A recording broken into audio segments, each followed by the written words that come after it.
Hey Money Masters, welcome back to the channel where we talk all things ka-ching.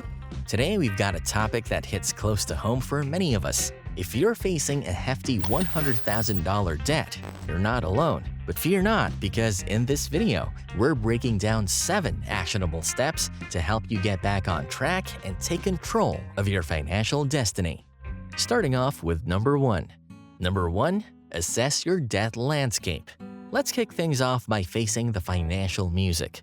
Did you know that according to recent studies, the average American household carries over $90,000 in debt? It's a staggering number, and it emphasizes the importance of understanding your own debt situation. Grab a pen, gather your financial statements, and let's assess the damage together. It's not about beating yourself up for past financial decisions. It's about facing reality. Break down your debts, noting interest rates and due dates. This snapshot will be your roadmap out of the financial maze you find yourself in. Remember, knowledge is power, and understanding your debt is the first step towards overcoming it. Number 2. Create a realistic budget. Now, let's talk budgets. I know, it's not the sexiest topic, but it's a game changer. Did you know that nearly 60% of Americans don't have a budget? It's like sailing a ship without a compass. Creating a realistic budget is your financial GPS. Identify your non-negotiables, rent, utilities, groceries, and cut down on the latte factor. Those small daily expenses add up, and redirecting that money towards debt repayment can make a significant impact. Think of your budget as your financial debt. It's not about deprivation, it's about prioritizing. Sacrifices today pave the way for financial freedom tomorrow. And trust me, it's worth it. You'll be surprised at how empowering it is to see your money working for you rather than against you. Number 3. Negotiate with investors. Alright, Money Masters, let's dive into a proactive approach, negotiating with creditors.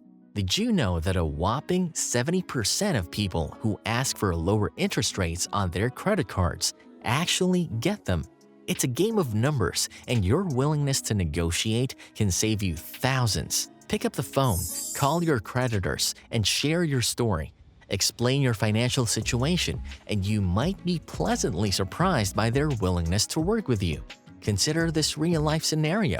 Sarah, a viewer just like you, managed to negotiate a lower interest rate on her credit card debt. She went from drowning in interest payments to having more money available to chip away at the principal. It's a small action that can have a big impact. Remember, creditors want to get their money back, and they might be more flexible than you think.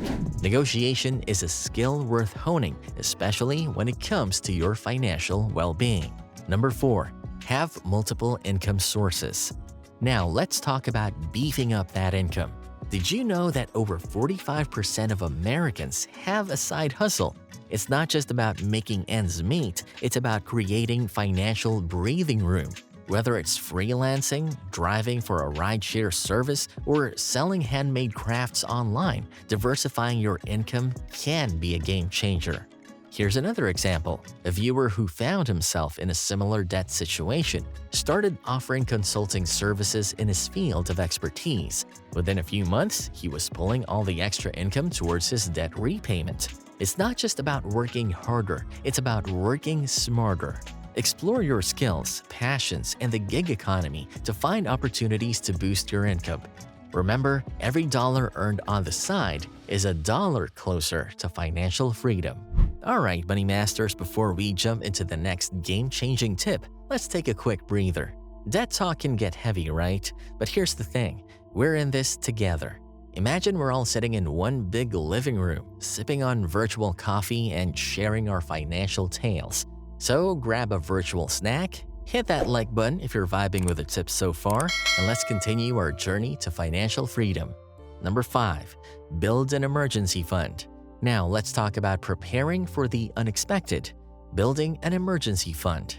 Did you know that 40% of Americans can't cover a $400 emergency expense without borrowing money or selling something? It's a stark reality, but we're here to change that. Picture this, you're diligently paying off your debt, and suddenly, life throws you a curveball.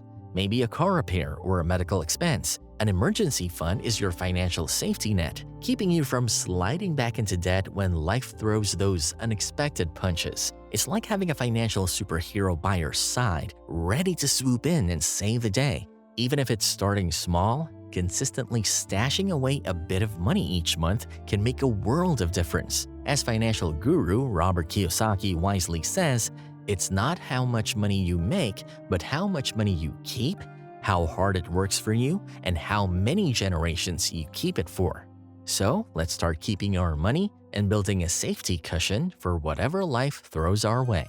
Number 6. Consider debt consolidation. Now let's talk about streamlining your debt consolidation. Did you know that the average American has about 4 credit cards? It's like juggling multiple balls, and sometimes it's easy to drop one. Debt consolidation is like a financial juggling act simplified.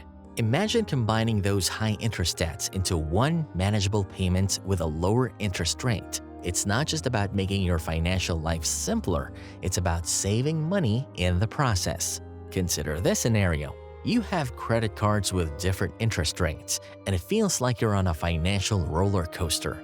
Debt consolidation can level the playing field. It's not a magic wand, but it can make your financial journey smoother. As financial expert Mary Hunt puts it, debt is a thief that steals our peace of mind. So let's kick that thief to the curb and explore debt consolidation as a tool to regain our financial peace of mind. Number 7. Never stop learning. All right, money masters, you've hung in there, and now it's time for the grand finale, continuous financial education. Did you know that studies show only about 16% of Americans regularly read personal finance books? Knowledge is truly power, and it's time to power up. Consider this your financial superhero training, and I'm here to be your guide. Imagine you're embarking on a quest, and each book, podcast, or workshop you engage with is like a new tool in your financial toolkit.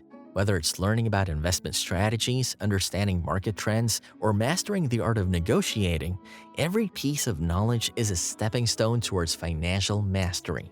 As Warren Buffett once said, the best investment you can make is in yourself. So, let's invest in our financial education, stay curious, and keep leveling up our money game.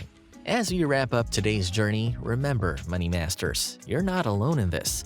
Tackling debt is a marathon, not a sprint, and you've just taken some powerful strides. If you found these tips helpful, don't forget to hit that like button, share your thoughts in the comments, and subscribe for more financial wisdom. Until next time, keep mastering your money, and let's make that ka-ching together.